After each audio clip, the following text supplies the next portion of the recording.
오늘은 이런 도전으로 말씀의 문을 엽니다. 구원받은 그리스도인에게는 영적 책임이 하나 있습니다. 감사는 구원받은 그리스도인의 영적 책임입니다. 그럼에도 불구하고요, 마땅히 행해야 할 영적 책임임에도 불구하고 감사하는 자에게 하나님이 복을 주십니다. 감사하십시오. 감사할 일이 넘치게 하시는 하나님의 복이 임하게 될 줄 믿습니다. 어떤 사람이 가장 아름다운 인생을 살까? 감사하며 사는 사람입니다. 감사하는 사람이 아름다운 인생을 사는 것인데요, 감사할 수 있는 이것은 차원이 높은 영성을 바탕으로 하고 있습니다. 우리는 범사에 감사하고 있습니까? 대답이 왜 시원치 않습니다? 그리스도인이면 누구든지 암송할 만한 구절을 함께 소리 높여 읽도록 하겠습니다. 시작. 항상 기뻐하라. 쉬지 말고 기도하라. 범사에 감사하라. 이것이 그리스도 예수 안에서 너희를 향하신 하나님의 뜻이니라. 아멘. 실제로요, 구원받은 그리스도인은 기뻐하라, 기도하라, 감사하라 세 개의 단어만 꽉 붙들고 살면 풍성한 하나님의 은혜가 임합니다. 사실 하나님이 이 세 개의 단어의 해답을 다 보장해 주시지 않았습니까? 그런데 여러분, 하나님의 뜻을 따라서 사는 사람이 복 있는 사람입니다. 그런데 말이죠, 사탄은 하나님의 말씀을 각색하는데 타의 추정을 불허하는 명수입니다. 여러분, 혹시 하나님의 말씀을 각색하고 살고 있지는 않습니까? 어떤 한 사람이 하나님의 말씀을 각색하는 사단의 위험한 존재에 대해서 이렇게 경고했습니다. 항상 낙심하라. 쉬지 말고 원망하라. 범사에 불평하라. 이것이 너희를 향한 사탄의 뜻이니라. 아니요, 이건 우스갯소리가 아닙니다. 우리가 하나님의 말씀을 받았음에도 불구하고 하나님의 말씀을 자꾸만 각색해서 하나님의 뜻을 따라 살지 못하게 하는 사단의 계략을 물리치지 못하는 자에겐 여전히 내 뜻대로 살 것을 고집하고 있다는 말씀입니다. 오늘 맥주 감사 주일 예배를 통해서 하나님의 뜻을 따라 살기를 결단하며 나아가게 되기를 간절히 소망합니다. 우리에게 생명의 복음을 전해준 미국의 선교사들은요, 미국 교회에 파송을 받았거든요. 당시 역사들을 보면 순수한 복음의 열정 하나로 우리 교회가 선교사 한 사람을 조선 땅에 파송하면 조선 땅에 있는 수많은 사람들이 복음을 듣고 구원받아 하나님의 생명을 갖게 되고 천국 백성이 된다라고 하는 이 순수한 복음 하나로 선교사들을 파송했습니다. 그들이 이 땅에 복음을 전하면서 심어주었던 메시지는요, 너무 단순해요. 함께 선포할까요? 하나님께 감사하라. 서로에게 감사하라. 여러분, 왜 그들에게만 이렇게 감사가 넘치는 걸까요? 오늘 1부, 2부, 3부 예배를 섬기면서 우리가 하나님께 감사한다라고 하는 말을 구원받은 그리스도인은 믿음의 자긍심을 가지고 할 수 있을지 몰라요. 그러나 중요한 것은 서로에게 감사가 언제부터 중단되었는가를 점검해 보아야 합니다. 왜 그들에게는 이처럼 감사가 넘치게 될까? 그들이 사용하는 단어에 그 비밀이 담겨져 있습니다. 여러분, 영어 단어에 감사라고 하는 thank라고 하는 단어를 아시지요? 생각이라고 하는 단어인 think라고 하는 단어를 압니다. 이건 과연 어떤 의미일까? 말의 뿌리가 같아요. 우리가 문법을 배웠기 때문에 말의 어근이 같습니다. 뿌리가 같지요. 그런데 중요한 것은 그들은 절대로 말의 어근이 같다라고 이렇게 말하지 않습니다. 조금만 더 깊이 생각하면 모두 다 감사할 일이라고 이해합니다. 오늘 이 예배를 섬기는 여러분, 막막한 현실이 있고 고통이 있을지라도 그 상황을 조금만 더 깊이 생각하시기를 바랍니다. 모두 다 감사할 일이 될 줄 믿습니다. 그래서 우리가요, 어떤 상황이 펼쳐지든지 간에 그래도 경신교회는 큐티하는 교회 아닙니까?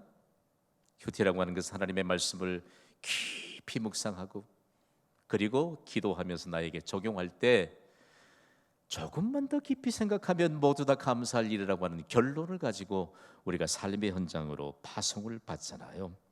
오늘 후반기가 시작되는 7월 첫째 주일에 말씀을 받을 때 조금만 더 깊이 생각하는 자에게 모두 다 감사할 일이 되게 하시는 강력한 메시지가 선포가 됩니다. 오늘 말씀은요, 너무 강력해요. 광야에서 주신 말씀입니다.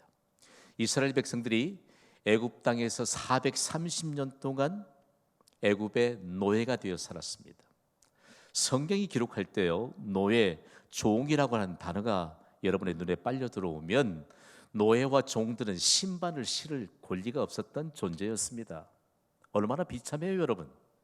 얼마나 비참하게 430년 동안을 하나님 없는 인생을 살았느냐고요.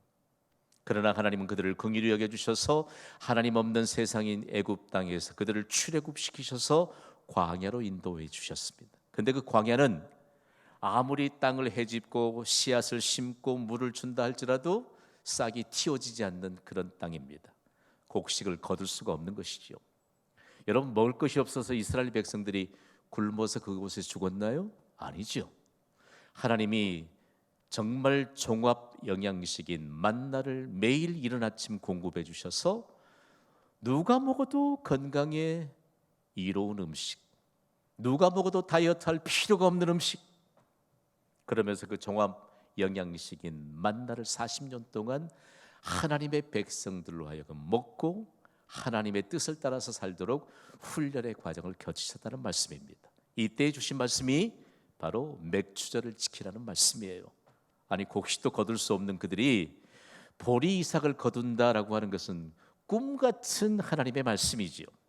그 말씀이 바로 출애굽기 23장 16절 말씀이에요. 우리 함께 스크린을 통해서 읽습니다. 시작. 맥추절을 지켜라. 이는 내가 수고하여 밭에 뿌린 것의 첫 열매를 거둠이니라. 아멘. 광야에 뿌린 것이 아니고 약속의 땅 가나안 땅에 이르면 밭에 씨앗을 뿌리고 보리 수확을 거두게 될 것이라는 것입니다. 그런데요, 놀랍게도 이 말씀을 이스라엘 백성들이 농작물을 심거나 거둘 수 없는 그런 광야에서 이 말씀을 믿음으로 받았습니다. 그랬더니 낮에는 따가운 태양볕을 구름 기둥으로 선선하게 최적의 온도를 조정해 주시고, 밤에는 기온이 급강하기 때문에 불기둥으로 최적의 기온을 유지시켜 주시고, 그리고 광야에는 사나운 들짐승이 많습니다. 그들의 침범을 막아주셔서 안전하게 해주셨습니다. 오늘 여러분, 말씀을 믿음으로 받은 자가 복이 있는 줄 믿습니다. 말씀을 받을 때 하나님의 놀라운 보호하심과 인도하심을 비로소 경험할 수 있다는 말씀입니다. 하나님의 명령, 맥주절을 지키라고 명령합니다. 하나님의 명령은 반드시 지켜야 돼요. 그러면 하나님의 명령을 지켜야 될 맥주절은 과연 어떤 절기일까? 맥주절은요, 축제입니다. 축제. 가나안 땅에서 첫으로 곡식물을 거둘 수 있는 곡식이 바로 보리와 밀입니다. 첫 열매인 보리와 밀을 수확한 후에 하나님께 드렸던 감사의 축제입니다. 그리고 새로운 시작을 온 세상에 선포한 감사의 축제입니다. 구약 성경에 기록된 모든 절기를 신약 시대에 예수님이 부활하신 날 주일로 온전히 모든 절기를 다 우리가 계승받았다는 사실입니다. 그래서 오늘은 구약에 있는 모든 절기를 온통 믿음으로 계승받은 축제의 날, 바로 주일이라는 사실을 기억하시기를 바랍니다. 오늘 조금 잔치에 오시지 않은 표정으로 앉아 계신 분이 계실까요? 마스크를 좀 벗어보면 알 텐데, 축제예요. 축제. 축제입니다. 감사의 축제입니다. 감사의 축제 가운데 오늘은 후반기가 시작되는 맥주 감사주일인데, 놀라운 하나님의 메시지, 그리고 하나님의 보증된 복을 보장하고 있다는 말씀입니다. 이스라엘 백성들이 광야 생활을 40년 할 수 있을 때 버팀목이 되었던 말씀이 바로, 너희가 지금은 만나를 먹고 살지만 너희가 그렇게도 그리워하는 밭에서 보리 이삭을 거둘 때가 올 것이다. 그래서 맥주절을 지키라고 하는 이 말씀이 40년 동안 광야에서 기대와 감격 속에서 최상의 은혜를 누리게 했다는 말씀입니다. 오늘 우리에게도요, 얼마만큼 하나님의 은혜에 관한 내용들이 우리에게 임하게 될까? 말씀을 받으십시오. 믿음으로 받으세요. 받으면 비로소 우리에게 그 말씀을 받는 자에게 어떤 은혜가 임하는 것을 알 수 있다는 말씀입니다. 이때 광야에서 맥주절과 함께 더불어 주신 강력한 메시지를 현대적인 메시지로 조금 우리가 받겠습니다.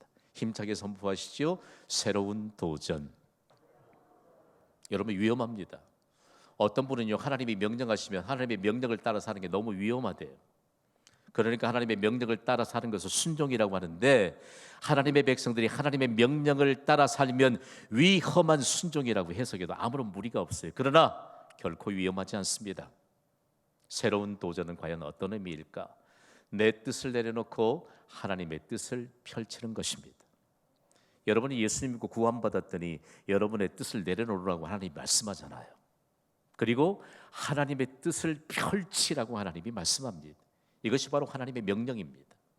오늘 우리가 예배를 드리는 것도 내 뜻을 이미 내려놓았던 증거인 줄 믿습니다. 이제는 하나님의 뜻을 펼치고 있다는 사실을 증명해내는 시간이 바로 예배 시간입니다. 그래서 얼마만큼 새로운 도전이 강력한 메시지가 되는지 몰라요. 이 말씀이 어디에서 선포되었다고요? 광야는 한마디로 정리하면 하나님의 도우심이 없이는 살아갈 수 없는 곳입니다. 우리가 사는 세상은요, 마치 광야처럼 하나님의 도우심이 없이는 살아갈 수 없는 곳이 바로 광야 같은 세상. 그리고 우리가 사는 인생은 하나님의 도우심이 없이는 살아갈 수 없다는 것을 우리가 하나님 앞에 고백하면서 은혜의 문이 열립니다. 아니, 무슨 말씀을요? 저는 지금까지 제 힘으로 제 인생을 위해서 얼마나 힘쓰고 애썼는데, 결과를 여러분 좀 한번 제가 얘기해 볼까요? 내 뜻을 펼치며 사는 인생에겐 항상 궁핍합니다. 통장에 수억 원의 잔고가 있다 할지라도 내 뜻을 펼치며 사는 사람에겐 항상 궁핍합니다. 이스라엘을 통치했던 가장 지혜로웠던 왕이었던 솔로몬이 그 진리를 깨닫습니다. 사람들이 돈을 좀 모이기 시작하니까 계속적으로 돈을 모으는데 혈안이 돼 있습니다. 그랬더니 자신의 삶은 궁핍하기 이를 데 없는 삶으로 치닫게 되더라고요. 그러면서 이스라엘 백성들에게 은혜의 문을 활짝 열어두었습니다. 여러분, 내 뜻을 내려놓는 자에게 하나님의 부요함이 임합니다. 하나님의 뜻을 펼치면 하나님의 뜻이 이루어지는 인생을 삽니다. 바로 새로운 도전과 함께 주시는 강력한 하나님의 메시지가 바로 여기에 있습니다. 광야 같은 세상에 우리를 하나님이 보내시면서 하나님의 뜻을 펼치도록 매일매일 우리를 훈련하십니다. 그런데 여러분, 하나님이 광야에 주신 말씀이 이루어졌을까요? 이루어지지 않았을까요? 이루어졌을 것 같아요? 이루어졌습니다. 광야에 주신 말씀이 가나안 땅에서 아주 명확하게 이루어졌습니다. 하나님은 약속하신 가나안 땅 정복을 위해 광야에서 새로운 도전을 선포하셨는데, 그 새로운 도전을 광야에서 가나안 땅으로 인도하시면서 더 분명하게 드러내 주셨습니다. 새로운 도전은 무엇을 위한 하나님의 선포였느냐? 바로 거룩한 습관을 위한 훈련으로 선포된 말씀입니다. 대단히 중요합니다, 여러분.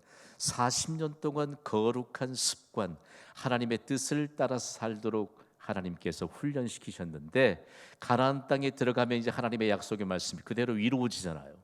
그러면 하나님의 약속이 이루어지는 인생을 펼치며 살기에 반드시 하나님의 전쟁 준비가 필요한데, 이것이 바로 비상식적인 전쟁 준비입니다.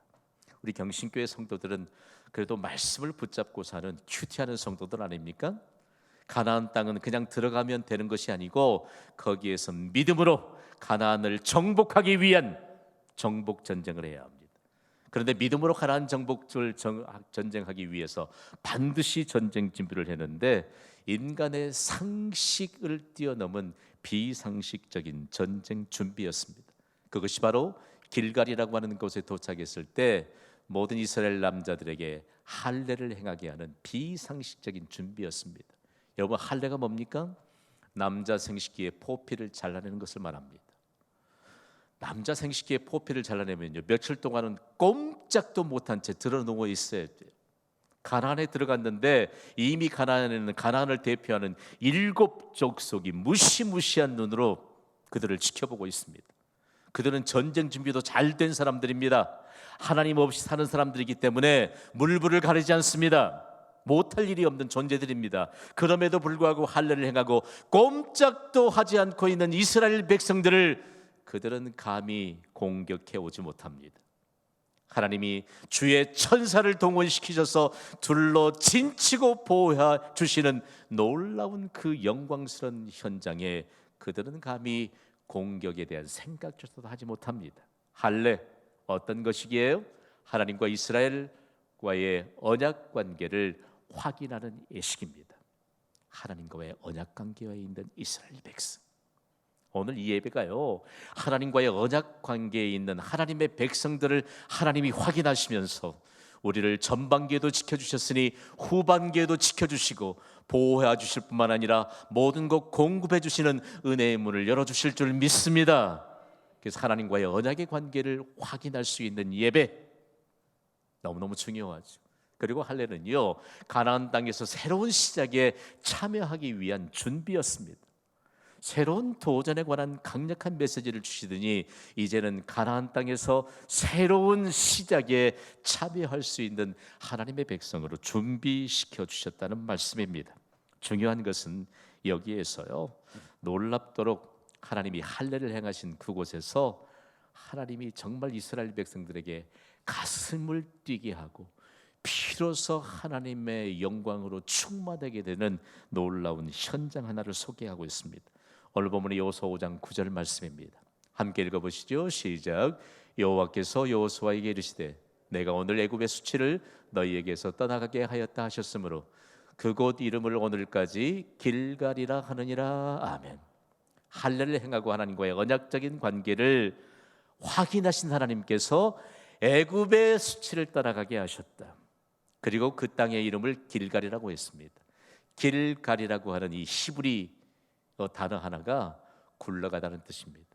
굴러가다가 결국은 흔적도 없이 사라졌다는 것입니다. 430년 동안이나 하나님의 이름을 잊어버리고 살았던 이스라엘 백성들이 영광스러운 하나님의 백성으로 산 것이 아니라 애굽의 비참한 노예로 살았습니다. 그러니까 얼마나 비참해요. 신발도 신을 권리가 없는 비참한 노예 신세로 살았으니. 그런데 하나님 없이 살았던 그 430년 동안의 조상 대대로 수치를 당했던 그 수치가 하나님과의 언약의 관계를 확인했던 길갈에서 비로소 떠나가게 되었다. 할렐루야. 여러분, 우리도 예수 그리스도를 구주로 영접하기 전 하나님 없는 세상에 살았죠. 그러나 예수 그리스도를 구주로 영접하는 순간 애굽의 수치는 떠나간 줄 믿습니다. 그러니까 믿음으로 살아야 돼요. 너무 부질없는 고민하지 마세요. 왜 나는 하나님의 은혜를 경험하지 못하고 살아? 아니요, 애굽의 수치가 이미 떠나갔음에도 불구하고 이 사실에 관한 관계를 하나님 앞에서 확연하게 정리하는 과정이 필요합니다. 믿음으로 삽시다. 영광스러운 하나님의 은혜가 임하게 될 줄 믿습니다. 애굽의 수치가 떠나가게 된 길갈, 그 역사적인 현장이죠. 하나님은 이곳에서 얼마나 중요한 역사에 대한 증거를 갖게 했는지 모릅니다. 우리가 섬기는 경신교회는요, 그냥 여러분이 왔다가 예배만 드리고 가는 곳이 아닙니다. 이전에 하나님 없이 살았던 인생, 얼마나 하나님을 외면하고 살았던 그 시대에 정말 수치가 많습니까? 이런 모든 수치를 다 굴러가고 떠나가게 하시는 이 시대의 길갈이 바로 경신교회입니다. 그래서 맥추감사주일에 가나안 땅에 입성하면서 이스라엘 백성들에게 주신 강력한 두 번째 메시지가 바로 새로운 시작입니다. 새로운 시작은 도대체 어떤 의미일까? 새로운 시작은 언제나 새로운 축복의 기회를 가져다 줍니다.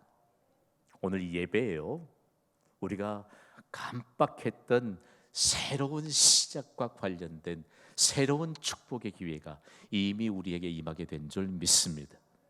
예배에 참여하는 분들이 믿음으로 참여해야 돼요.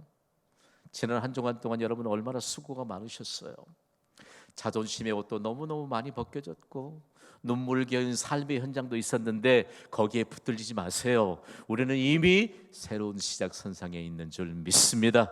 오늘 새로운 축복의 기회를 하나님과의 언약의 관계를 확인하는 순간 우리에게 부여해 주신다는 사실들을 우리는 잊어서는 안 될 것입니다. 그러면 그냥 새로운 시작이 펼쳐진 게 아니고요, 하나님께서 이미 명령하셨던 유월절을 길갈에서 행하게 되므로 새로운 시작에 대한 확인하는 이와 같은 하나님의 놀라운 축복의 선언이 임하게 됩니다. 오늘 본문은 여호수아 5장 11절 말씀입니다. 우리 함께 읽습니다. 시작. 유월절 이튿날에 그 땅의 소산물을 먹되 그날의 무교병과 볶은 곡식을 먹었더라. 아멘. 이전까지 만나를 먹었는데 가나안 땅에 들어가서 그 땅의 소산물을 먹었습니다. 그리고 시간이 별로 없어서 다른 여러 가지 요리를 못했는데 누룩이 들어가지 않는 빵과 그리고 볶은 곡식을 먹었다. 짧게 기록이 됐지만 그렇게 40년 동안 꿈꾸던 수확을 통해서 볶은 곡식을 먹으면서 얼마나 감격의 눈물을 흘렸을까요? 가나안 땅에서 비로소 새로운 시작과 함께 새로운 양식을 공급해 주시는 하나님. 여러분, 우리의 형편이 아무리 달라진다 할지라도 하나님은 새로운 시작 선상에 있는 너희에게 새로운 양식을 공급해 주신다는 약속의 말씀으로 받으시기 바랍니다. 그래서 우리는 유월절이 왜 새로운 시작인가? 유월절은 사실상 새로운 시작을 선포한 절기입니다. 이스라엘 백성들이 애굽 땅에서 애굽의 노예로부터 압제되었다가 이제 출애굽하잖아요. 그리고 자유로운 하나님의 백성이 될 때 유월절을 지키도록 명령하셨습니다. 이 유월절이 과연 어떤 절기였습니까, 여러분? 대단히 중요한 것은요, 첫 번째 유월절은 재앙을 뛰어넘을 때 하나님이 그 밤에 지키도록 명령하셨습니다. 마지막 애굽의 열 재앙을 내리면서 마지막 장자 그리고 짐승의 초태생의 생명을 하나님이 다 끊어놓습니다. 그런데 이스라엘의 선택된 백성들의 초태생은 하나님이 손도대지 않고 재앙을 뛰어넘게 하셨습니다. 제가 유월절 하면 여러분은 재앙을 뛰어넘더라고 선포해 주세요. 유월절, 영어 단어인 패스오버가 가장 명확하게 유월절을 해석해내고 있습니다. 패스오버, 두 개의 단어를 합해 놓으니까 재앙을 뛰어넘는 완벽한 설명이 되잖아요. 그래서 유월절은 하나님의 구원 사역을 기념하는 절기입니다. 그리고 유월절은 애굽에서의 노예 생활이 끝나고 새로운 시작을 선포한 절기입니다. 맞습니까? 우리가 예수 그리스도를 믿는 순간 죄의 종으로부터 끝이 나고 새로운 자유로운 하나님의 백성으로 새로운 시작이 우리에게 이미 선포되어 지금의 임하는 이루어졌다는 사실들을 우리는 믿음으로 받아들여야 돼. 우리는 영적인 유월절을 이미 경험했던 사람입니다. 그러므로 이 유월절이 새로운 시작을 선포했던 것임을 분명하게 알 수 있습니다. 광야 생활하면서 이스라엘 백성들은 두 번째 공식적인 유월절을 지내는데 민수기 9장의 내용입니다. 두 번째 유월절도 마찬가지고요. 두 번째 유월절은 이스라엘이 광야에서의 방황이 끝났음을 선포한 절기로 그들이 지켰습니다. 이스라엘이 주변의 백성들과 구별되게 하셔서 새로운 시작을 선포하는 절기로 지켰습니다. 이제는 광야의 방랑 생활이 끝났기 때문에 하나님이 약속하신 가나안 땅으로 들어가는 새로운 시작을 선포하면서 공식적인 두 번째 유월절을 지켰던 것입니다. 세 번째 공식적인 유월절은요, 가나안 땅에 입성해서 길갈에서 지켰던 유월절입니다. 이스라엘과 가나안 주민들을 구별하신 절기입니다. 아무리 호시탐탐 하나님의 백성들을 공격하기 위해서 저들이 만반의 준비를 한다 할지라도 하나님이 하나님의 선택된 백성으로 철저하게 구별하십니다. 그리고 가나안 땅에서 새로운 시작을 선포하면서 유월절을 지키게 하셨습니다. 여러분, 너무너무 가슴이 뛰지 않습니까? 가나안 땅에서 지켰던 유월절에 나타난 새로운 시작의 증거는 참으로 놀랍습니다. 여호수아 5장 12절의 말씀은 매우 명확하게 드러내 주십니다. 읽습니다. 시작. 또 그 땅의 소산물을 먹은 다음 날에 만나가 그쳤으니 이스라엘 사람들이 다시는 만나를 얻지 못하였고 그 해에 가나안 땅에 소출을 먹었더라. 아멘. 40년 동안 농사를 지을 수 없던 광야에서도 만나를 내려주셨던 하나님, 이제는 약속하신 대로 가나안 땅에서 소출된 소산물을 먹게 하시는 하나님, 오늘 우리에게요 새로운 시작에 관한 메시지를 주시면서 오늘 우리가 하나님이 주신 이 믿음을 따라서 말씀을 받고 우리의 삶의 현장에 파송받아 하나님의 뜻을 따라 사는 자들에게 여전히 우리의 필요를 따라 공급해 주시는 하나님의 은혜가 임한다는 말씀입니다. 그런데 이거 아세요? 새로운 시작에 참여하기 위해선 반드시 하나님이 요구하는 것이 있습니다. 하나님은 새로운 시작을 위해 거룩을 요구하십니다. 우리가 생각하고 있는 거룩은 도대체 뭘까? 이스라엘 백성들과 함께 하시는 하나님은 거룩하신 하나님이신 줄 믿습니다. 하나님이 피조물과 세상과는 구별된다는 것은 죄와는 상관없는 분이라는 말씀입니다. 그러면 여러분, 하나님이 거룩을 요구하시는 것에 대해서 우리가 어떻게 알 수 있나? 오늘 본문이 여호수아 5장 15절에 아주 명확하게 기록하십니다. 읽습니다. 시작. 여호와의 군대 대장이 여호수아에게 이르되 내 발에서 신을 벗어라. 내가 선 것은 거룩하니라 하니 여호수아가 그대로 행하니라. 아멘. 대단히 중요합니다, 여러분. 내 발에서 신을 벗으라. 여기에 말하는 신은요, 여러분이 여름철에 즐겨 신으시는 샌들이에요. 샌들. 그런데 본문의 배경이 되는 그 가나안 땅은 1년 44철 샌들을 신어야 돼요. 그런데 그 샌들에 어떤 의미가 있을까? 신발로 우리가 밟는 땅은 죄악의 땅입니다. 죄로 오염된 땅입니다. 그러므로 새로운 신작에 참여할 하나님의 백성들에게 거룩하신 하나님이 명령합니다. 내 발에서 신을 벗으라는 것입니다. 이제는 거룩한 하나님의 백성으로 구별되어 새로운 시작에 참여하라는 것입니다. 그런데 이 명령이 이스라엘 백성들을 출애굽하기 전에 이미 하나님이 이스라엘의 지도자로 하나님이 모세를 부르시면서 호렙산에서 떨기나무에 불로 임재하신 하나님이 주셨던 명령 아닙니까? 출애굽기 3장 5절의 말씀입니다. 함께 읽어보시죠. 시작. 하나님이 이르시되 이리로 가까이 오지 말라. 내가 선 곳은 거룩한 땅이니 내 발에서 신을 벗으라. 아멘.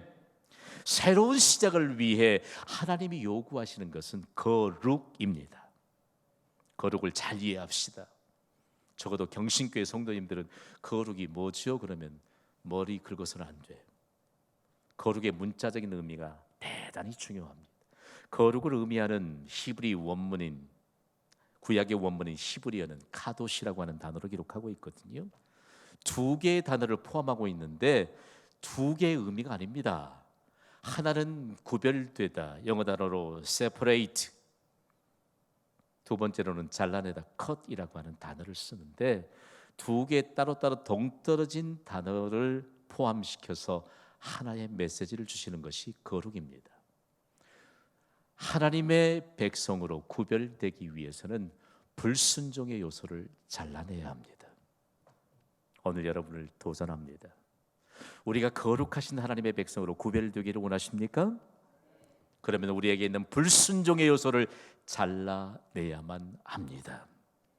불순종의 요소를 잘라내는 자가 하나님의 백성으로 구별되어서 비로소 거룩이 하나님의 백성으로 구별된다는 사실들을 삶으로 증명해야 되는 놀라운 역사의 무대에 서게 될 줄 믿습니다.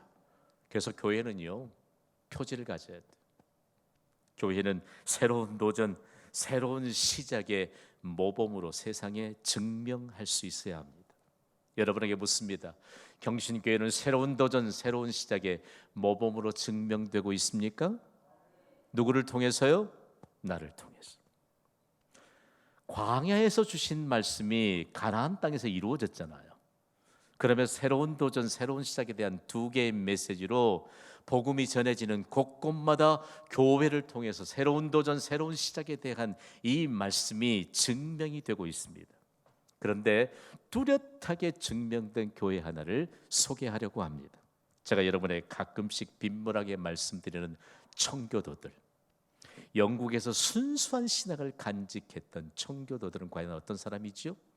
주님 다시 오실 때까지 신앙의 가장 대표적인 모범을 가진 사람들입니다. 청교도라고 할 때 퓨리탄은요, 영국의 개혁자들과 그의 후예들을 일컫는 표현입니다. 우리는 그들의 신앙의 모범을 따라서 개혁주의적인 믿음의 노선에 서서 가장 강력한 말씀의 표지를 붙들고 말씀에 보장된 은혜를 따라 사는 사람들입니다. 여러분 볼까요? 이들이 그들의 신앙의 박해를 따라서 1620년 9월 16일에 메이플라워라고 하는 작은 배를 타고 영국을 떠나서 미 대륙 동부에 도착합니다. 그곳에 12월에 도착했기 때문에 너무 춥습니다. 그들이 그 땅에서 미 대륙을 개척하면서 새로운 도전, 새로운 시작, 이 두 개의 단어 아니면 다른 어떤 생각을 할 겨를이 없는 그런 아주 보장이 되지 않는 그런 곳에서 시작해야 되는데 두 개의 단어만 붙들면서 그들이 세계 제1의 국가를 이루었잖아요. 그리고 세계 선교 국가를 이루었습니다. 그들의 역사를 읽어보면요, 현장에서 제가 더듬어 본 역사를 보면서 그들은 밤에도 손에서 총을 놓지 못했습니다. 가족을 지켜야 하고 이웃을 지켜야 하고 낮에 일하면서도요, 손에서 총을 놓지 못했습니다. 식사 시간에도 그들은 행여 누가 그들을 공격해 올까 봐 그들의 생명을 지키기 위해서 총을 손에서 놓지 못했습니다. 그런데 그들이 그 시절에 어떤 믿음의 표지를 가졌느냐? 너무 추운데 말이에요. 추운 겨울에도 그들은 추운 바람을 피하기 위해서 튼실한 그들의 짐 먼저 짓지 않았습니다. 얼기설기 통닭으로 대충 추위를 피하면서 그들은 가장 먼저 튼실하게 하나님께 예배할 수 있는 예배당을 지었습니다. 그 다음으로 다음 그들의 후세대들을 위해서 교육할 수 있는 학교를 튼실하게 지었습니다. 그리고 맨 마지막에 비로소 그들의 추위도 피하고 그들이 생활을 할 수 있는 그들의 집을 튼실하게 지었습니다. 세계의 어느 대륙에서도 볼 수 없는 가장 가치 있는 새로운 도전, 새로운 시작에 대한 믿음에 관한 표지를 그대로 증명해낼 수 있는 역사를 세웠다는 말씀입니다. 그 땅에 1620년에 처음 세워진 교회를 통해서요, 미 대륙 전역에 교회가 세워지게 되었습니다. 그 교회가 바로 다름 아닌 플리머스 제1교회입니다. 저는 이 교회를 탐방하면서요, 미 대륙에 처음 세워졌던 교회 먼저 세우고 학교를 그 다음에 세우고 가장 나중에 그들의 집을 튼실하게 지었던 이 교회가 미 대륙 전역에 수많은 교회를 세우게 했습니다. 그리고 세계의 어느 대륙이든지 선교사를 파송해서 새로운 도전, 새로운 시작과 함께 더불어서 모두 다 축복의 무대에 서게 되는 놀라운 복음의 역사를 펼치게 되었습니다. 경신교회도 플리머스 제1교회처럼 새로운 도전, 새로운 시작을 통해서 수많은 교회들을 세우고 그리고 도전의 메시지를 선포하면서 우리의 삶으로 경신교회를 새로운 도전과 새로운 시작의 대표적인 증명해낼 수 있는 영광스러운 교회로 세워야 할 줄 믿습니다. 후반기에 우리 함께 이와 같이 새로운 도전, 새로운 시작이라고 하는 두 개의 메시지를 가슴에 새기면서 견고한 하나님의 역사를 펼쳐갈 때 우리에게 보장된 하나님의 은혜가 더해질 줄 믿습니다. 오늘 말씀의 결론은 제가 후반기 사역에 우리에게 표제를 주신 이 표제를 선포할 텐데 여러분은 세계의 신앙의 표제를 힘있게 선포하시는 것입니다. 준비되셨나요? 새로운 도전, 새로운 시작.